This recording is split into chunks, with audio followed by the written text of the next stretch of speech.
Good? Mm-hmm. Hello, welcome into episode 2 of Bushnell Golf Pro Work. My name is Ryne Fisher, Senior Sales Manager here at Bushnell Golf. I am an avid golfer. I love it. I grew up playing since I was 2 years old. I was fortunate enough to play at the University of Missouri. So my goal in this series is a lofty one, but I would like to qualify for the U.S. Amateur this year at Cherry Hills. We could discuss a lesson that we recently accomplished with top 100 instructor Tony Ruggiero. And the goal here is to weave in how we analyze Launch Pro data and how Tony can take that information and then improve our golf game. When you walk away from a lesson with Tony Ruggiero, you're going to get an index card with a few talking points and things you can work on. And my index card was pretty simple. He wanted me, 1, to improve my setup, 2, to make a bigger pivot onto my right side in the backswing, and 3 is to improve my wedge distances, my wedge control inside of 100 yards. So if I can focus on those 3 topics between now and when I see Tony again, I think he's going to be excited about the progress. Make sure you like, subscribe, comment. Would love to hear feedback on what you guys want to see improved on future lessons, but here's the deep dive with Tony.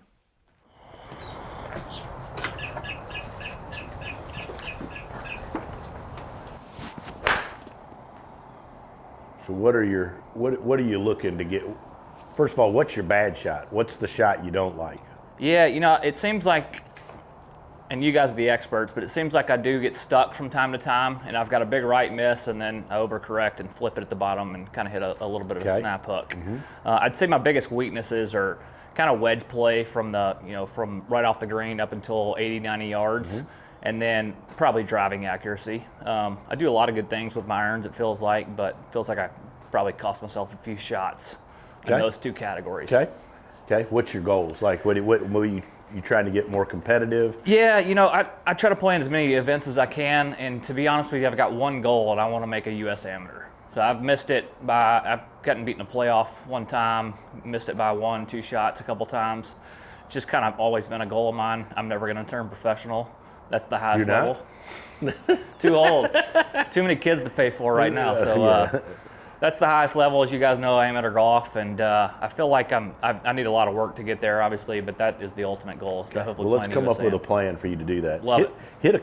Hit 1 or 2 more, and then if you got maybe a little bit longer club, like a 7-iron, I think Hack and I'll watch you hit a couple of those, and then we'll shoot some film.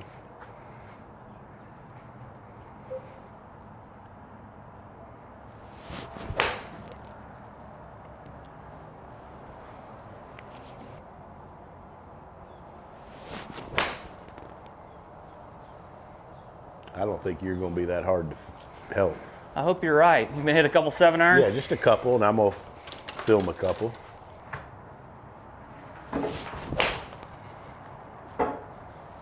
Hit 1 more. I'm going to film this.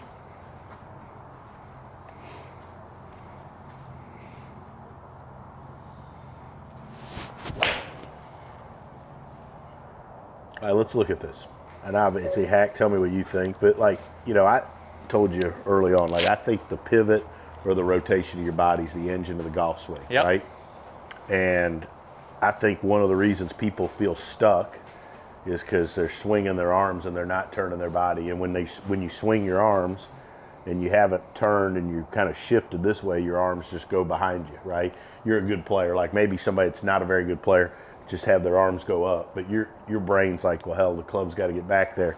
So if we look at this from a face-on view, you know, for one, you just don't look very balanced at address. I know Hack and I are both real big on balance, right? So to me, when you say that, do I look too far loaded on the right side? Yeah, I mean, so you got more pressure or weight on your right foot than your left. Yeah. And you just look like, you don't look like your upper body and lower body are on top of each other. Yeah, for example, I mean, look at the left side, look at the shaft. Yeah. Right, so off already to leaning so back. You look at it from, I think one of the, you know, you just look leaned, right? Yeah. And you know, not real balanced. So that's number 1, right? I think we want to get you balanced.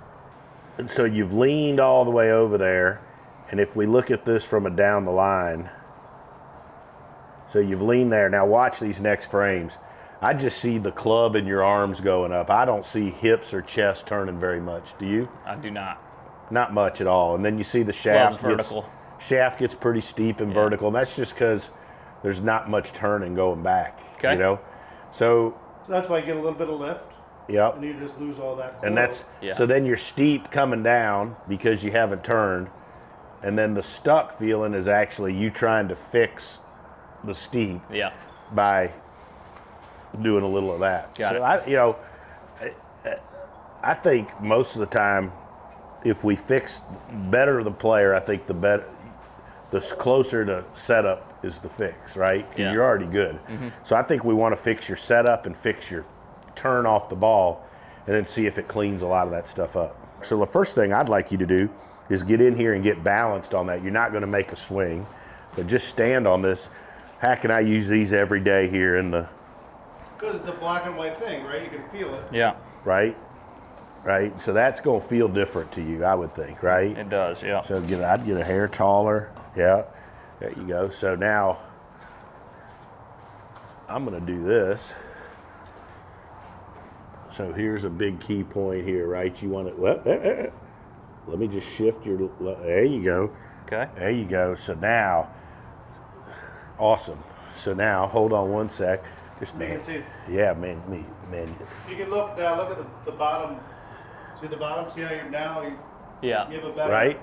Got it. tilt. It's Yeah. like more better side bend. So come here and look at this, and this would be great for those folks to see because this is a powerful image, I think.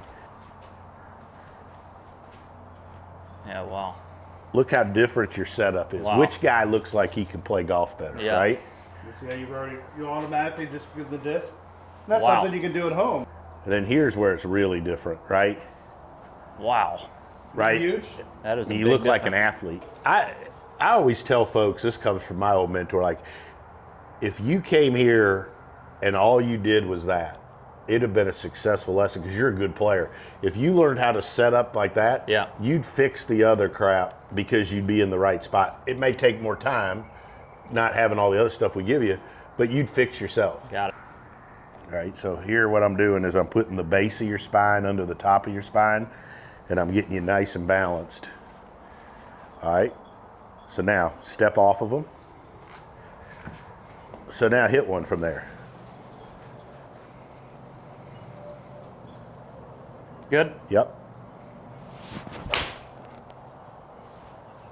Stripe show. Yeah, because form follows function. Yeah. So you get inside, and then you're not worried about timing. Watch this. Look,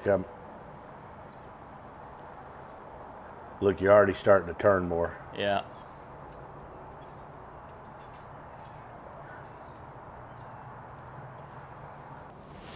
Feel that? Yep.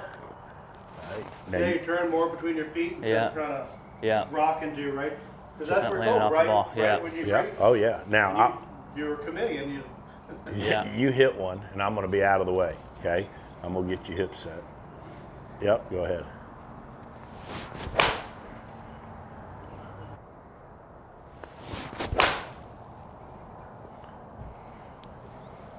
Okay. Let's look at that. What's it feel like? Does it feel a little different or no? Yeah, feels quite a bit different. So look at this. See how the club doesn't lift outside as much? Yeah. Wow. Look at the difference, Oh right? my goodness. Right?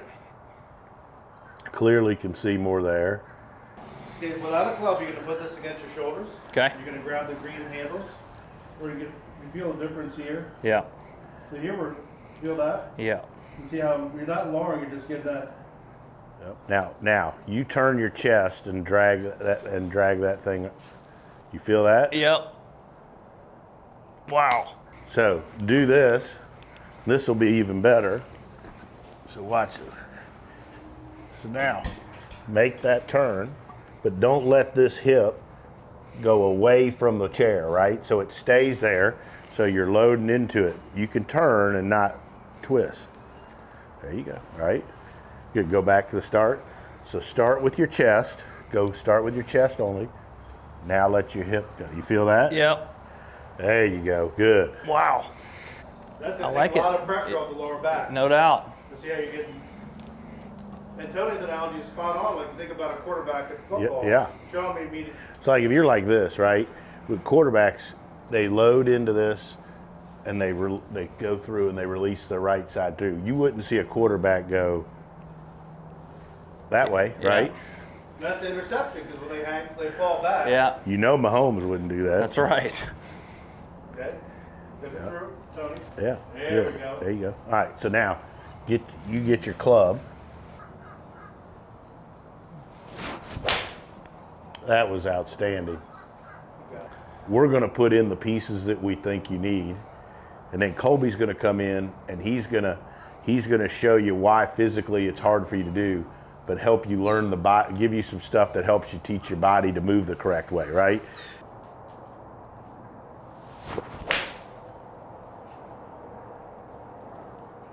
He hits it good. So it's like 85, 90. I mean, it just kind of slid over there. And then the big thing to me was when I looked at it, there's just not much going back there. And his first ones in particular, there was, his lower body's more stable there, but those knees were shifting and sliding out earlier. So it's a little better. It's better than where we were an hour ago, but. So the big thing what I'm going to do is I'm going to basically activate you from the ground up. Okay.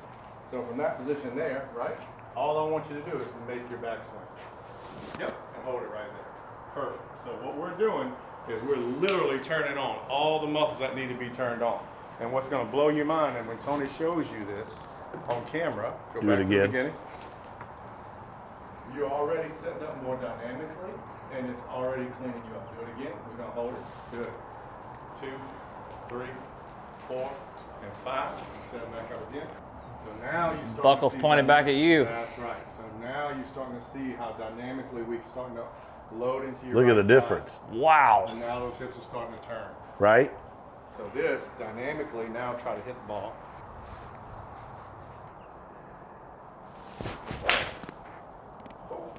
That was the best one. Yep.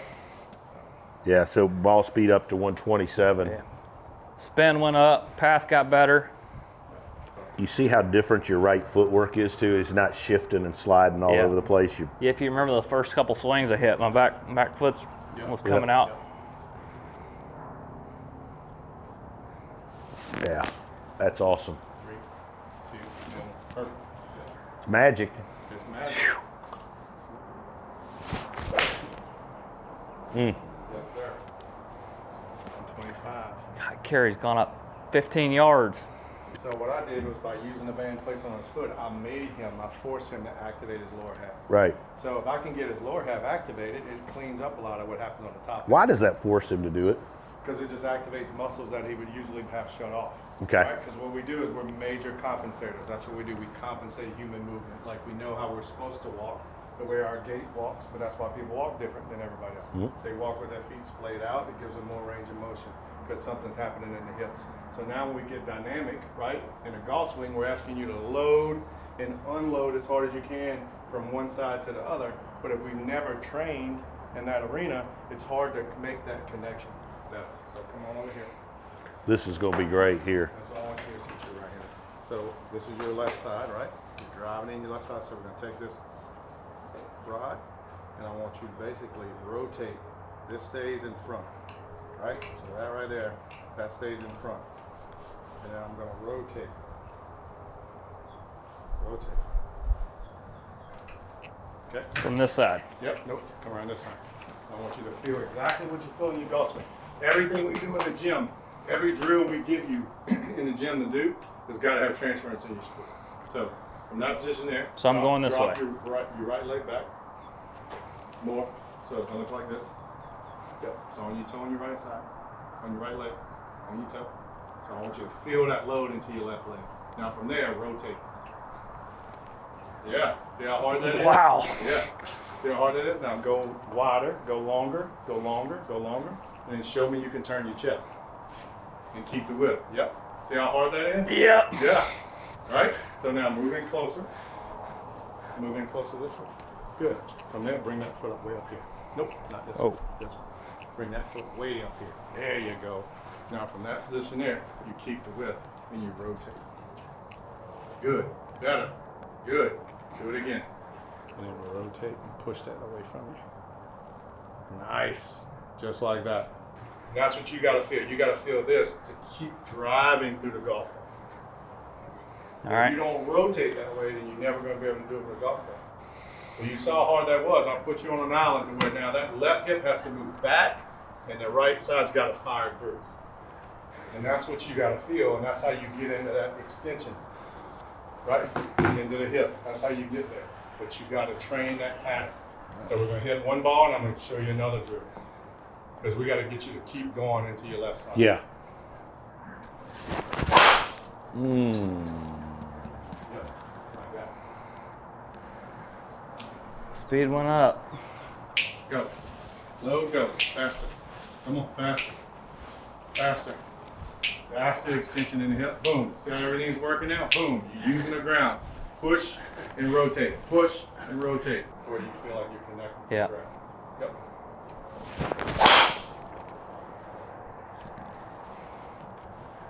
And one of the things I tell folks all the time is like if you took a band like that and you practiced Ryne at home, right? And you did 3 or 4 of those, and then you hit in your simulator, in your Launch Pro simulator, I mean, you'd be getting better at it. You'd hit 5 balls, do 5 with a thing, right? Like to me, that's the beauty of it. You can break your practice up where you get more out of it. Yeah. You got your Bushnell launch monitor with you, right? So now you do a drill. You got it gives you instant feedback. It tells you if data, raw numbers where you can't run from the sun. Yeah. You hit it, it's going to tell you exactly what. so if the speed's down and the path is more right, you haven't done what Kolby's trying to get you to do with the band. And if you can see it, if the speed's down and the path is right, then you say, okay, I need to do this drill to get me to clean up my motion. And now just apply it. Good. Yep. Oh, okay. That ball's hit. I'm gonna put you in a lunge position. I want this right leg to go way back, way back. So this is an athlete that has trouble getting to his left side. So now you can hold the band in front of you like this. Good. Now I want you to get deeper and do it again. Now do it 5 more times. Fast, fast. So that right there. So it doesn't matter. That's why you can't do it. That's exactly right. So until we create enough stability and mobility and strength for him to be able to get to his left side, it's always going to show up when he tries to get faster with a golf ball. So it's worse with the driver. So it's just a pattern. That's what I told him when we first started. Like when he's like, let's hit driver, perfect. Because I know when we switched to driver, it was really going to show the imbalances and weaknesses on his musculoskeletal system. So in that scenario, does it not make sense to start with the hips almost closed? No, because what happens is if you start with the hip closed, now you're starting at a plus number. Yeah, so okay. Now remember, your pelvis has to move dynamically like Got it. this. So now if you start here, now this internal hip mobility, instead of starting, if this hip mobility start off at 7, now you start off at plus 14. Got it, okay. If I get you at 0, I'm at 0. If I set you up like this completely changes the dynamic of how my hips and my pelvis is going to move in the golf swing. Got it. It's going to affect my SI joint. It's going to affect my hamstrings. It's going to affect the insertions of how my pelvis functions in the golf swing. Got it. That's why our lines are always important. That's why it's always important to have your lines to be clean. Because if we can start from this position, then we know if the hips turn 45 degrees, I get deep enough back here, then watch how easy my shoulders turn.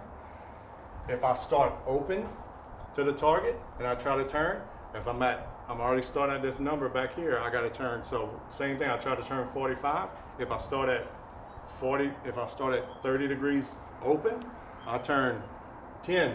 Yeah. And I'm not even close. Now I got to go 30. Now I'm at 0. And now I'm asking you to go 45 to get deep enough back. Makes sense. Because you think you're hitting it this way, but you remember your hips are over. Yeah. Well, and there's always, all these people would say, "Oh, aim, it doesn't matter." You know, you can find outliers to anything of the greatest players in the world. But like that's why I'm such a stickler for let's get you square, right? And then if you teach your body to do the right things, you're in the right place for it, right? Yeah. Dynamically, it's going to be the same thing. Like if he's trying to get you, when you start to move the ball, work the ball, like those lines, you're changing your planes and patterns, but it's still you're working from a square position. Yeah. Good there? Yes, sir. Different, huh? Yeah. Significantly. How about that? You guys are studs, man. Thank y'all so much. That was awesome. You like that? Yeah, freaking awesome. Awesome. I can't wait to work on it.